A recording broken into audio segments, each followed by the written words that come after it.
खालिद शहनशाह के पास हर तरह का असलहा होता, बसा औकात वो स्टेन गन लेकर घूमता पाया गया। उसकी एक आदत थी, वो कभी असला जमात को वापस नहीं करता था। जब पीएसएफ का अस्करी विंग बनने लगा तो खालिद शहनशाह नजीब के खासे करीब हो गया। अब यहाँ एक और बड़े किरदार की एंट्री होती है। इस किरदार का नाम है इब्राहिम होलू। वो इब्राहिम जो एक जमाने में अंडरवर्ल्ड का बेताज बादशाह बना। उसका नेटवर्क अफ्रीका और मिडिल ईस्ट तक फैला हुआ था।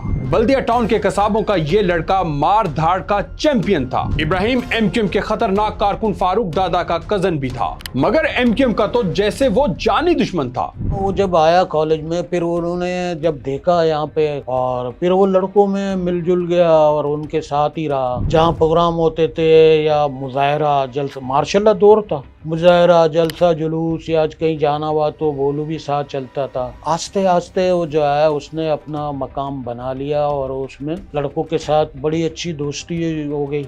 ये सब का एक तरह से आप ये समझे कारकुन था।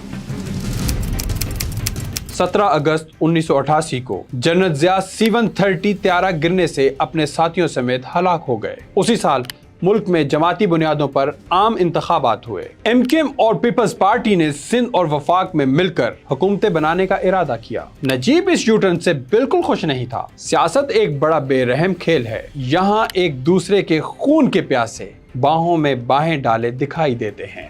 नजीब अब तक जिससे लड़ता आया था, अब उसी से हाथ कैसे मिलाता। 3 तलवार पर तो उसकी बस हो गई। आप कभी क्लिफ्टन गए हैं? वहाँ 2 तलवार और 3 तलवार के राउंड अबाउट्स ने कई सियासी उतार चढ़ाव देख रखे हैं। 1986 में जब बेनजीर तवील जिला वतनी के बाद कराची आई तो उन्हें यहीं से होकर गुजरना था। मई का महीना था। पुलिस और पैरामिलिट्री फोर्स ने आंसू गैस से इस्तकबाल किया और रास्ता बदलना पड़ा। ठीक 1 माह बाद अल्ताफ हुसैन उसी मुकाम पर आए। खुली कार में माइक थामे रॉक स्टार की तरह खिताब किया, आमिर को ललकारा और सलीस उर्दू में सियासी नजरियात पेश करके चले गए। ये सब तो पिछले दौर की बातें हैं, लेकिन आपको 2013 तो याद ही होगा जब पीटीआई की खवातीन एमक्यूएम की धांधली के खिलाफ 3 तलवार पर जमा हुई तो अल्ताफ हुसैन ने फोन पर कहा था कि अगर वो कारकुनों को हुक्म दें तो वो बर्गर क्लास के तलवारों से टुकड़े कर देंगे।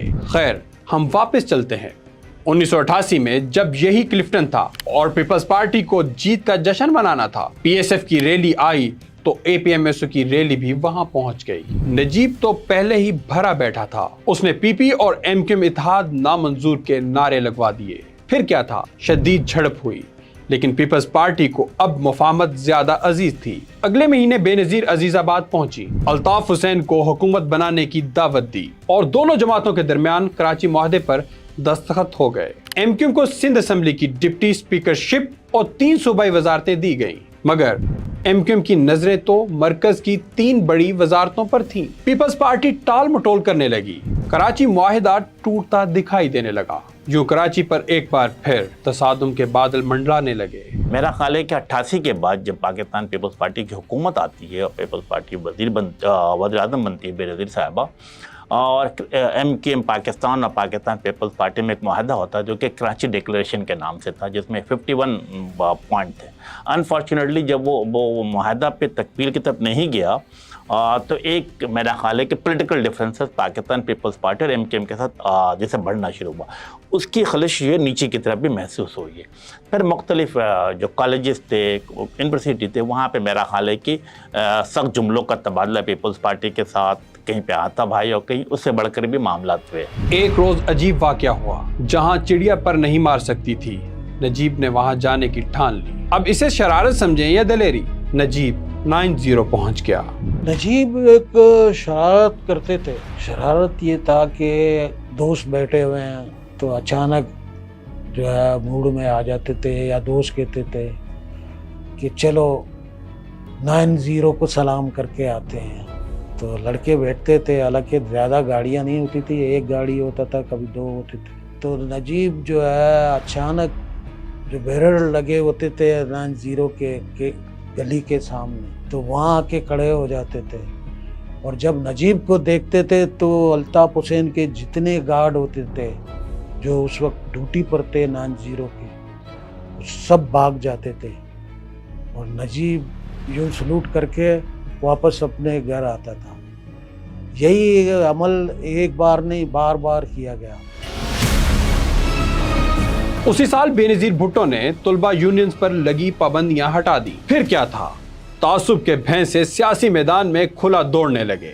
यहाँ पीएसएफ और एपीएमएसओ के दरमियान असलहे की सियासत शुरू हुई। ये यूनिवर्सिटी में मोर्चा बंद फायरिंग का दौर था। दो बड़े खिलाड़ी आमने सामने थे। एक तरफ पीएसएफ का नजीब था तो दूसरी तरफ एपीएमएसओ का खालिद बिन वलीद।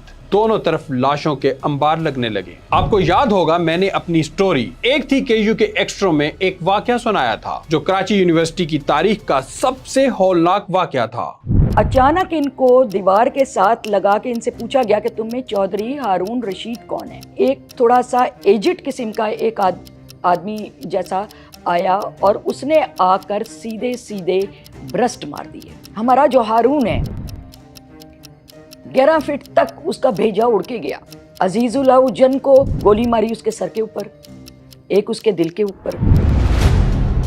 7 जुलाई 1989 को होने वाले इस खौफनाक वाक़े से मुतल्लिक मैं कुछ अहम मालूमात देना चाहता हूँ। मेरी तहकीक के मुताबिक जिस आदमी ने पीएसएफ के लड़कों को मारा उसका नाम गुलाम मुर्तजा दुरानी था और वो गुलशन इकबाल ब्लॉक 3 का रिहायशी था। सिलसिला यहाँ नहीं रुकता, अब तो एपीएमएसओ और पीएसएफ की जंग गली मोहल्लों और घरों तक पहुंच चुकी थी। आपको याद होगा कि स्टोरी के शुरू में मैंने कुछ वालिदैन का जिक्र किया था जो कोर हेडक्वार्टर कराची के सामने फरियाद कर रहे थे। पीएसएफ के लड़के अगवा हो रहे थे। नजीब ने भी एपीएमएसओ के खिलाफ इंतहाई कदम उठाने का फैसला किया।